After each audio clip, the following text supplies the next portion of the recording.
मुंबईतील वडाळा येथे झालेल्या सीएनजी पंपाच्या बिघाडानंतर जे आहे ते संपूर्ण ठाणे असेल, मुंबई असेल, नवी मुंबई असेल या सर्व भागामधील ठिकाणामधील असणाऱ्या सीएनजी पंपाला जातो मोठा फटका बसताना पाहायला मिळतो। सध्या मी आहे ठाण्यातील एक महत्त्वपूर्ण अशा 3 पेट्रोल पंप या ठिकाणी आणि ह्या ठिकाणी देखील आपण पाहिलं तर सकाळच्या वेळी जे आहे ते मोठ्या सीएनजी पंपाच्या बाहेर वाहनांच्या लांबच लांब रांगा ज्या आहेत त्या लागत असायच्या, परंतु आज चित्र मात्र जे आहे ते काहीसं वेगळं आहे।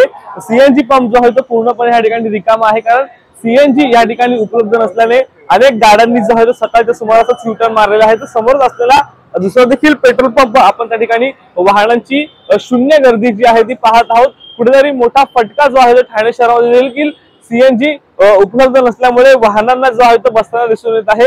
आज सकाळी सुमारे 10 वाजेपर्यंत जो आहे तो ही दुरुस्ती होण्याचं काम युद्ध पातळीवरती केलं जाणार आहे, परंतु अन्यथा जे आहे दुरुस्ती न झाल्याने मोठा फटका येत्या शहरामध्ये जो आहे तो भासू शकतो। कारण पाहिलं तर सीएनजी च्या माध्यमातून ओला उबेर असतील किंवा रिक्षा असतील त्या मोठ्या प्रमाणामध्ये त्याचा वापर करून प्रवास जे आहे त्या करत असतात आणि सीएनजी जी आहे ती उपलब्ध नसल्यामुळे मोठा फटका एकंदरीत आज ठाणे शहरामधील वाहन चालकांना असेल किंवा प्रवाशांना असेल बसण्याची एकंदरीत शक्यता नाकारता येत नाही। शुभम कोळी, झी मीडिया, ठाणे।